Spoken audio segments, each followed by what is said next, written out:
Mais uma vez, bom dia a todos, a paz do Senhor Jesus Cristo. Vamos abrir nossas Bíblias em Mateus capítulo 15. Evangelho de Mateus, capítulo 15.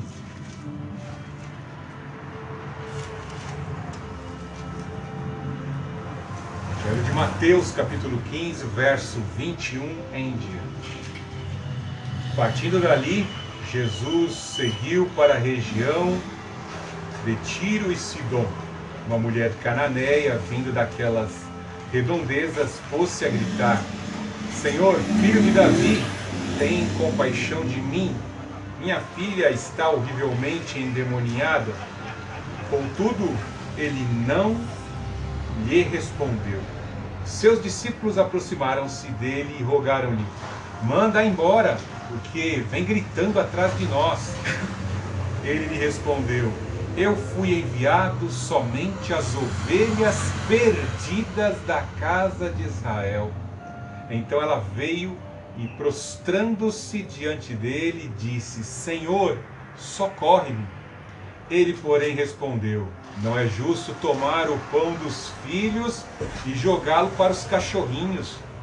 Ao que ela disse: sim, Senhor, mas até os cachorrinhos comem das migalhas que caem da mesa do dono. Então Jesus respondeu: mulher, grande é a tua fé, seja feito a ti como queres.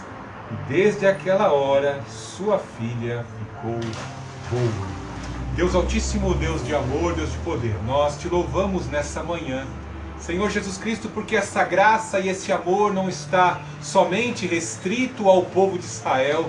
A nós, Pai Santo, gentios, Pai Santo, nós temos essa graça, esse benefício da revelação do Filho de Deus. Chegou até nós aqui no Brasil e nos confins mais distantes da terra. O nome poderoso do Senhor Jesus Cristo e a sua graça estão sendo estendidas. Por isso te louvamos nessa manhã. Nos quatro cantos da terra, todos louvam aquele que ressuscitou dentre os mortos. A nossa única esperança, o Senhor Jesus Cristo. Senhor Jesus Cristo, eu te clamo nessa manhã, usa a minha vida e os meus sentidos para pregar e ensinar a tua palavra. Estende a tua bênção, a tua graça. Sob a tua ordem, Pai Santo, os demônios serão afugentados. Sob a tua ordem, Senhor Jesus Cristo, a doença será dissolvida. Sob a tua ordem, Senhor Jesus Cristo, nós seremos transportados, arrebatados efetivamente para o teu reino. Em ti aguardamos a nossa salvação. A nossa esperança está somente em ti. Afasta no teu nome poderoso, Senhor Jesus Cristo, pelo poder que emana do teu nome, que seja afastado agora, em nome do Senhor Jesus Cristo, os espíritos imundos contrários à tua igreja, toda a ideologia das trevas, todo espírito inimigo da igreja de Cristo Jesus, seja afastado e afugentado, em nome do Senhor Jesus Cristo. E nessa manhã, a remanescente cristã Filadélfia louva e adora ao Pai, louva e adora ao Filho, louva e adora ao Santo Espírito. Amém. Que texto que nos traz grandes perplexidades é ver como esta mulher alcançou a bênção. Talvez alguns, se tivessem que passar pela situação que esta mulher passou, talvez haveriam de desistir, pois palavras muitas vezes para algumas pessoas que têm um organismo emocional mais frágil já desistiriam. Talvez algumas pessoas num simples olhar cruzado já desanimariam da fé. Nós vemos que nas epístolas paulinas, em especial na carta aos Tessalonicenses, o apóstolo Paulo ensina os Tessalonicenses a suportarem. Veja o exemplo do próprio Filho de Deus, que em natureza humana, tendo que passar por essa experiência, ele nunca tinha passado por essa experiência de ser humano, suportou as aflições, se submeteu em obediência à palavra do Pai e cumpriu as promessas do Pai. Temos um referencial no Senhor Jesus, temos um referencial nos discípulos que foram capacitados pelo Espírito Santo para alcançarmos as promessas e alcançarmos a vitória. Temos na palavra de Deus o alimento suficiente para continuarmos firmes, santificados e na presença de Deus, caminhando na presença de Deus. Veja algo interessante na vida, no ministério do Senhor Jesus Cristo. O Senhor Jesus Cristo ensinava aos seus discípulos tanto por via oral, como também através dos milagres. No Evangelho de Marcos nós encontramos o destaque de muitas curas, muitos milagres. Vemos o Filho de Deus em ação, vemos o servo de Deus enviado para redimir o seu povo em ação. Mas o Senhor Jesus Cristo faz questão, pelo mover do Espírito, de destacar alguns exemplos de fé, em especial 2 gentios que foram curados, receberam ministrações milagrosas do Senhor Jesus Cristo, serem destacados.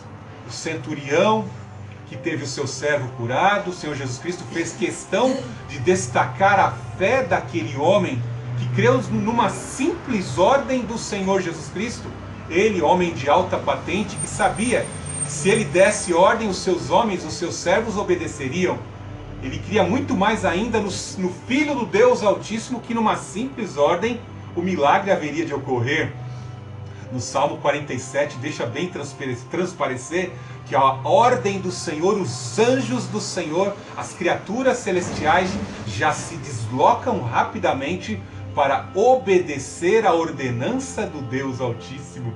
Veja na epístola de Judas, o irmão do Senhor Jesus, como o arcanjo Miguel obedece ao seu Criador, ao seu Deus. Como eu disse também, ele destaca aqui a fé dessa mulher que era uma gentia, era uma mulher estrangeira. Dá-se a entender que o Senhor Jesus Cristo queria procurar, como eu disse, ele ensinava por meio dos sinais, das curas e por via oral. Dá-se a entender que também pelo desgaste de estar trabalhando ao lado do Senhor Jesus Cristo, ali os discípulos ficavam cansados e precisavam de algum momento de descanso para acalmarem e estarem assim mais abertos para ensinos de via oral. Esses ensinos de via oral passados pelo Senhor Jesus Cristo, essa transmissão oral, serviria como ensinamento doutrinário para fundamentar a confissão de fé da igreja. E dá-se a entender que o Senhor Jesus Cristo estava procurando locais distantes para estar ali, se refugiando, se instalando com os discípulos e poder transmitir esses ensinamentos. Mas não adiantava muita coisa. Imagine que não só a multidão da Judéia perseguia o Senhor Jesus Cristo, as grandes multidões se deslocavam atrás do Senhor Jesus Cristo em busca das soluções de suas demandas, da cura de suas enfermidades, dos problemas espirituais, distúrbios emocionais, problemas demoníacos e de perturbação.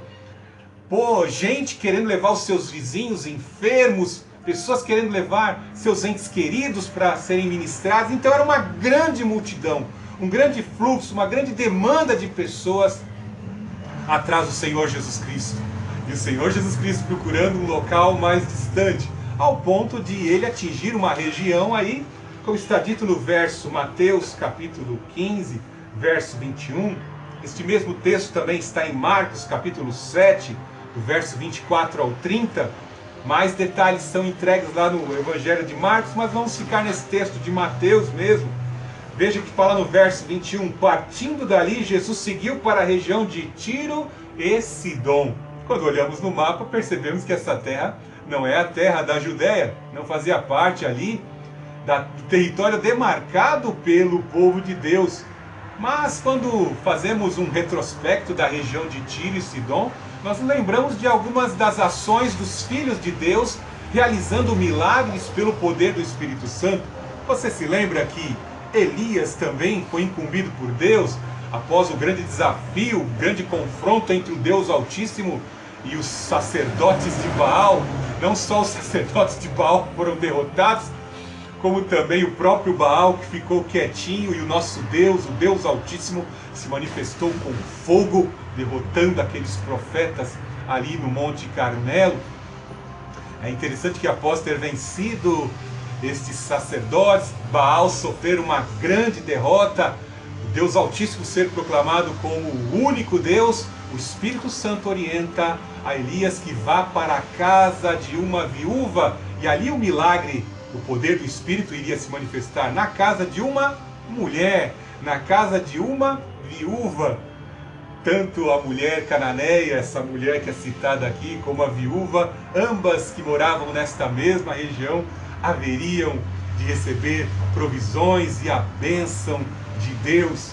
Então, o Espírito Santo com certeza estava a conduzir o Senhor Jesus Cristo para grandes coisas e nos trazer por meio dessa experiência a extensão da bênção, da graça de Deus.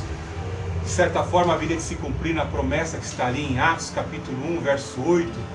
Recebereis poder ao descer sobre vós o Espírito Santo, sereis minhas testemunhas em Jerusalém, Judéia, Samaria e aos confins da terra. Ainda não era chegado o tempo, pois não havia descido o Espírito Santo como o santo tutor da igreja para capacitar a missão da igreja. Naquele momento específico em que o Filho de Deus estava encarnado, algumas etapas proféticas haveriam de ser cumpridas, em especial cada detalhe agendado no seu devido tempo. Notamos que os evangelistas fazem questão de destacar que em cada passo, em algumas curas complexas, eles fazem questão de citar os textos de Isaías, o Salmo 22, o Salmo, tantos outros salmos, tantas outras passagens. Veja no verso 22, Mateus 15, 22. Uma mulher cananeia, vindo daquelas redondezas, pôs-se a gritar: Senhor, filho de Davi, tem compaixão de mim. Minha filha está horrivelmente endemoniada. Veja por partes quanta revelação nos traz essa palavra. Acabei de relatar que na região para onde o Senhor Jesus Cristo buscava ali o refúgio e o descanso era a região de Tiro e de Sidom. Era uma região extremamente pagã, de cultura pagã, onde se adoravam outros deuses, mas essa mulher era cananita. E quando um judeu se deparava com essa palavra, ele já trazia logo a lembrança a lei da Jihá, a lei da guerra santa, trazia à mente os ensinamentos fundamentais para que Josué pudesse ser um sucesso, para que ele pudesse proceder bem. Foi incumbida ao povo de Israel para que eles pudessem manter a sua terra, manter as suas conquistas e serem um povo vencedor, que extirpassem os cananeus, que exterminassem os cananeus. E bem sabemos que a região após o cativeiro assírio, os assírios, o grande império, agiam com crueldade, trucidavam as pessoas, esfolavam vivos os povos conquistados, pilhavam suas riquezas e praticavam deportação, ou seja, pegavam grupos de pessoas e deslocavam para outras regiões dominadas. Então nessa região de Tiro e de Sidom tinham ainda alguns fragmentos da cultura cananeia e também alguns dos filhos de Israel, pois no ano 722, quando Senaqueribe, filho de Sargão, conquistou Israel, as 10 tribos do norte, ele praticou essa política de deportação. Pegou povos pagãos e introduziu na região de Samaria, das 10 tribos do norte, e também entre a região de Tiro e de Sidom. Então existia uma miscigenação de cultura, uma diversidade de cultura, coisa que os esquerdistas gostam de falar muito hoje. Respeita a diversidade. Ele fazia isso mesmo para destruir a cultura, destruir a identidade nacional, em especial do povo de Israel, que se misturou com os pagãos, que se misturou com povos abomináveis que foram também conquistados pelos assírios. Então um judeu fervoroso, um judeu que cultuava o único Deus, o Deus Altíssimo, quando ouvia falar a palavra cananeu, quando ouvia falar dessas regiões, ele já logo pensava: são povos pagãos, são filhos de apóstatas, são filhos de miscigenação de culturas esotéricas, espiritualistas, cultuam vários deuses, são desagradáveis ao Deus Altíssimo. Então eles buscavam nessa região um local de refúgio para aprenderem e descansarem no Mestre, mas se depararam com alguém que estava desejoso de receber a solução dos seus problemas. Alguém que vai clamar, alguém que vai suplicar. E dá-se a entender que as notícias acerca dos milagres que o Senhor Jesus Cristo realizava não foram contidas na região mais pobre ali da Galileia, nem na Judéia. Não, o negócio estava se expandindo. Estava se expandindo a um ponto incrível de cumprir Isaías 49:6. Ele diz: não basta que sejas o meu servo para restaurares as tribos de Jacó e trazeres de volta as remanescentes de Israel. Também te porei para a luz das nações, para seres a minha salvação até a extremidade da terra. Ou seja, as coisas boas, o maior de todos, enviado por Deus, o próprio Deus na pessoa do Filho, seus dons, a sua graça, não conseguia ser contida. As notícias de boas novas, dos sinais de libertação não podiam ser contidos. Os gentios, aqueles que estavam na loucura de cultuar os seus deuses, na esperança dos seus deuses, já estavam ouvindo falar de um Deus maior de todos, que estava se manifestando na terra. Um Deus que é o maior de todos, que estava se manifestando, realizando sinais e prodígios. Agora, de certa forma, por meio dessas informações já recebidas, eles poderiam estar contrastando entre os deuses que a região de Tiro ali estava cultuando e o Filho do Deus Altíssimo, o único e verdadeiro Deus, estava promovendo. E essa mulher ouviu, essa mulher pagã que estava ali naquela cultura diversa, vários deuses, ela ouviu falar do Filho de Deus. Ela ouviu falar que o Filho de Deus estava se deslocando para aquela região onde ela estava. E olha que situação terrível. Ela ouviu falar no Filho de Deus, a fé vem pelo ouvir, e ouvir da palavra de Deus. Ela estava com um terrível problema dentro de casa. É interessante que esta mulher, ela se desloca até o Senhor Jesus Cristo em busca da solução do seu problema. Num culto especial como esse, culto da família, nós vemos aqui pessoas tantos que estão aqui, ou como talvez estejam do outro lado aí nos assistindo pela web, no Rumble ou no YouTube, talvez estejam passando por problemas em sua casa. Talvez você acordou de manhã e você encontra aí a sua filha embriagada, ou seu filho sob o efeito das drogas, seu filho ou sua filha talvez vomitando, ou talvez você encontrou seu filho que começou a dormir agora, pois passou a noite numa balada, ou talvez você, esposa, dormiu sozinha, teu esposo passou a noite inteira no adultério. Quantas famílias não estão problemáticas? Veja que esta mulher, ela está extremamente preocupada, porque a doença que a filha dela tinha não era uma doença física, era uma doença de ordem emocional, espiritual. Ela estava endemoniada. Note que esta mulher reconhecia que era de ordem espiritual, que é comum as culturas pagãs cultuarem os espíritos, buscarem a cura nos xamãs, nos curandeiros, que invocam espírito por meio de cristais, de pedra, de planta, de bichinho. Pega um bicho, põe no seu colo e energiza que o bichinho vai absorver. Está chegando a esse ponto das pessoas devotarem a criação, né? Ao invés de adorar o verdadeiro Criador. Talvez essa mulher fosse uma viúva, ou talvez fosse uma mãe solteira. Que situação dificílima, né? Talvez uma mãe solteira, e ela está preocupada com a sua filha. Ela vê urgência à sua filha. Veja o sentimento de uma mãe preocupada com a sua filha. E nos dias de hoje tem muitas mulheres que fazem filho e já pensam na solução do seu problema egoísta, que é de exterminar o seu filho no seu ventre. E hoje em dia existem vários caminhos que o sistema controlado por Satanás vai propor. Mas essa mulher quer salvar a sua filha, quer salvar a sua família.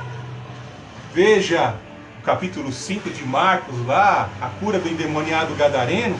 Mais avante lá nós vemos Jairo passar por um problema. Ele, um homem de alta posição, ele, um pai de família, ele que tem uma filhinha de 12 anos, E ele que talvez tivesse recursos financeiros, e ali ele está com um grande problema, porque talvez ele gastou muito de seus recursos financeiros para tentar solucionar o problema da sua filha. E ele não conseguiu encontrar a solução, gastou o recurso, gastou o dinheiro, mas ele estava tão perto do Filho de Deus que estava ali ministrando sinais, ministrando curas. E ele falou: já gastei com tudo, com os médicos, agora eu vou atrás do Filho do Deus Altíssimo. E Jairo deixa de lado sua posição, a posição de alta hierarquia na função sacerdotal que ele exercia, um doutor na lei, e ele vai entre os humildes, pois muita gente pobre, muita gente cheirando mal, muita gente doente, se arrastando para tentar tocar no mestre, ficar na sombra do mestre, né? Nós vemos que ele vai com toda a ansiedade, com toda a sua convicção, com toda a sua gana, para buscar o Senhor Jesus. E algo maravilhoso que aquele pai de família nos ensina, que ele chega diante do Senhor Jesus Cristo, ele sendo um doutor, ele se prostra e adora ao Senhor Jesus Cristo. Ele prostrou-se e adorou e recebeu o sinal do Senhor. Ele disse: Senhor, vem comigo, pois a minha filha está doente.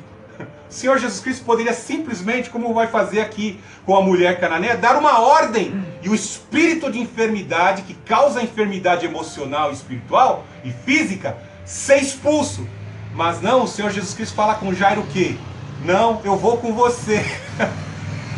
Jairo começa a caminhar com o Senhor Jesus Cristo em meio a uma multidão que está ali suplicando uma cura, um milagre, uma solução.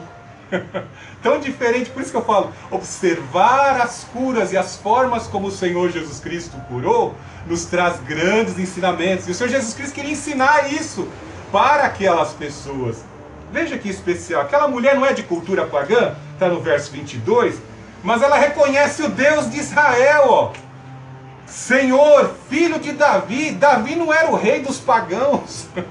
Davi era o rei dos judeus, da tribo de Judá, da tribo de Caleb. Ela está reconhecendo, ela está, como eu disse, ela está contrastando os deuses aqui, tanto curandeiro, né? Tem o Pazuzu, o deus da medicina. Não quero nenhum deus da cidade de medicina, é esse que tem poder para me curar. Tem compaixão de mim. Eu contribuía na primeira década dos anos 2000, eu contribuía à organização transcultural Kairos, e algo interessante, um dos textos que sempre me vem à cabeça, me vem à mente, pois eles traziam editais de todas as suas ações e procedimentos em campos missionários, e ali uma missionária, um grupo de missionários que estava ali na Índia, entre os indianos, né? Ele testificou os exemplos de algumas pessoas, fez questão de demonstrar, ele instalava a igreja ali, iam buscando formar discípulos, construir uma igreja forte, com oficiais, e eles faziam questão de relatar alguns testemunhos, em especial esse que se correlaciona com um pouco com essa mulher aqui, essa mulher Sírio-Fenícia, cananeia, né? Uma mulher que estava com a sua filha muito doente lá na Índia, de cultura hindu, e muitas pessoas que estavam com filhos doentes, com pessoas doentes, entes queridos doentes, eles se dirigiam à estátua da deusa Kali, a deusa Kali. E é terrível, a Kali é a deusa da morte, e a deusa da morte poderia ser aplacada na sua ira, em ceifar a vida dos hindus, daqueles de cultura hindu daquela região. Veja bem, aplacar a ira da Lucifera, aplacar a ira da deusa Kali. E o que aquela mãe desesperada em salvar a vida da sua filha fazia?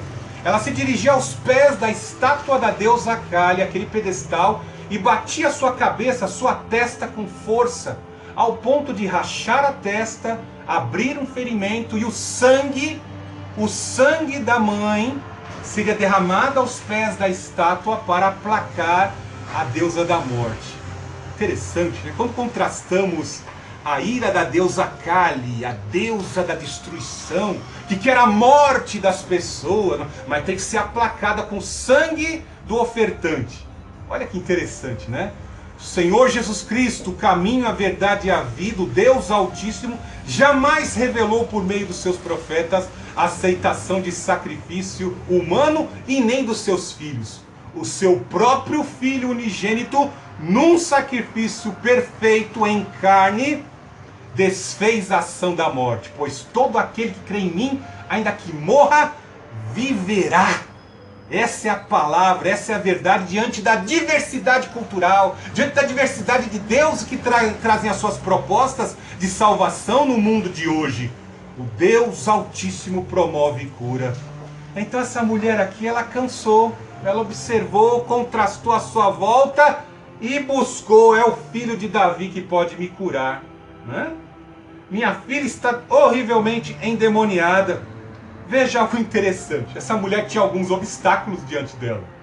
Veja os obstáculos. Primeiro, por ser uma mulher que mora na região pagã, dos descendentes de Cã, cananita, descende de cachorro, né? Cão, Caleb, cão, né? Cão era um animal desprezível, né? Em Apocalipse capítulo 22, 16, ficarão de fora os cães, né? Cães de rua, cães sarnento, eram desprezados pelos judeus, né? Traziam um certo desprezo. Então essa mulher tinha uma questão cultural diante dela, um desafio cultural terrível que ela teria que transpor para encontrar solução, para poder salvar a sua família, a pessoa que ela mais amava. Talvez, como eu disse, uma mãe solteira, talvez, como eu disse, talvez uma viúva. Veja, contudo ele não respondeu. Essa mulher encontrou o primeiro grande desafio. O Filho de Deus, ao qual ela depositou toda a esperança. Como eu disse, a fé vem pelo ouvir, e o ouvir da palavra de Deus. Ela ouviu falar desse Jesus que cura, que até a sombra dele curava, que ele ordenava e as pessoas ressuscitavam dentre os mortos, leprosos eram curados. De repente Jesus fica em silêncio. Quando Jesus fica em silêncio diante de nós que temos uma demanda, uma ansiedade, essa mulher era pagã, ela cultuou vários deuses, ela vinha de uma cultura abominável diante de Deus, a ponto de extermínio. Leia como eu disse lá em Apocalipse, capítulo 22, verso 16, são cães. Todo aquele que adora ídolo, pratica espiritismo, ocultismo, é cão, vai ficar de fora do reino eterno. Vai ficar de feiticeiro, vai ficar de fora do reino eterno. Jesus fica em silêncio. E quando Jesus fica em silêncio diante das nossas demandas, o que temos que refletir? O espírito em que vós habita sente ciúmes. Deus quer exclusividade no coração dos adoradores. Deus quer humilhação e reconhecimento que todo poder emana do Deus Altíssimo. O Senhor Jesus Cristo quer que primeiramente nós nos prostremos diante dele, pois ele é o único Deus e Senhor. Essa mulher fez isso, ela se prostra e adora, né? Entendemos que no silêncio de Deus nós temos que fazer a nossa confissão de pecados. Nós temos que abandonar os ídolos, né? Ah, mas pastor Bernardo, eu não adoro nada não, sabe? Será que você não adora? Será que as tuas vaidades não são idolatria? Será que o tempo que você passa no smartphone ou com tantas outras coisas, né? Assiduamente assistindo algumas coisas aí que, né? Será que não são ídolos? Às vezes existem vários pequenos terapins dentro da tua vida que são ídolos e que precisam ser tirados. O espírito em que vós habita sente ciúmes. Enquanto muitas vezes nós não tiramos estes ídolos, enquanto não nos prostramos em total entrega, humilhação, nós não somos curados. Às vezes a cura ocorre a curto prazo, instantaneamente. Às vezes é a médio prazo, às vezes é a longo prazo. Notemos aqui que a mulher do fluxo de sangue só tocou na roupa, com a fé que ela tinha, ocorreu a cura.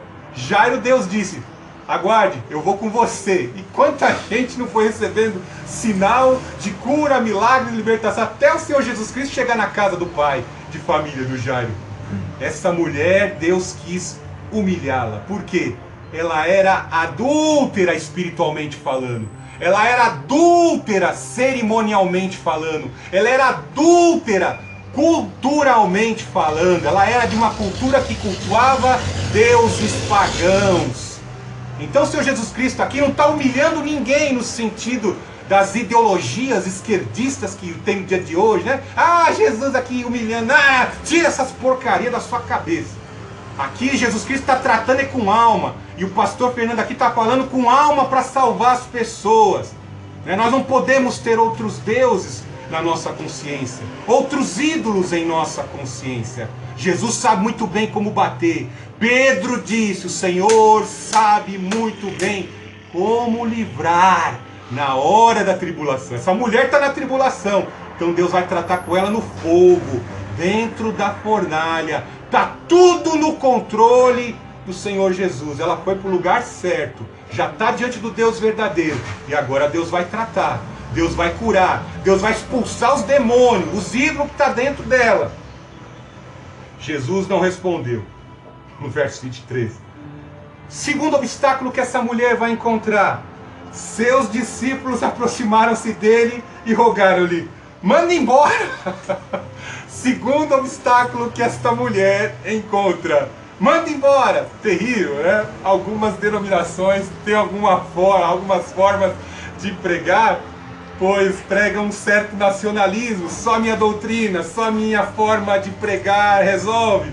João pensava, eu vi alguns dos samaritanos lá realizando sinais, vi outros realizando sinais no teu nome, manda um raio, Senhor, destrói a todos.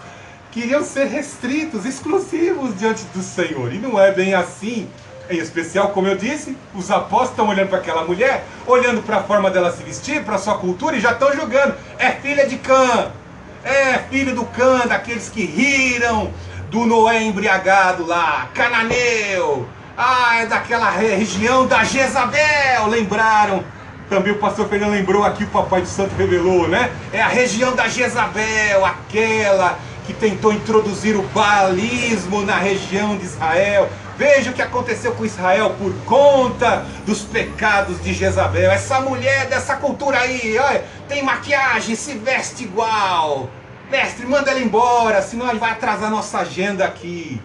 Às vezes nós nos deparamos com situações semelhantes a esta mulher. Encontramos as barreiras de alguns que se dizem ser discípulos do Senhor Jesus Cristo. Os discípulos estão ali, manda embora, mestre, manda embora, não tem como, né? Quantos que talvez já não desistiriam? Primeiro na questão do tempo, esperar o tempo em silêncio do mestre. Segundo obstáculo, vários líderes que se dizem cristãos ensinando caminhos diferentes, caminhos tortuosos, impondo pesadas formas de se alcançar a graça, uma graça que é de graça. E algumas pessoas se desesperam, se decepcionam, cansam de esperar, se frustram e abandonam. Quer saber uma coisa? Não vou adorar esse Jesus não. É muita restrição, é um caminho muito longo, é uma campanha que envolve dinheiro. Não quero isso aí não. São os discípulos, manda embora, mestre, porque vem gritando atrás de nós. Nossa, essa mulher está descabelada atrás, manda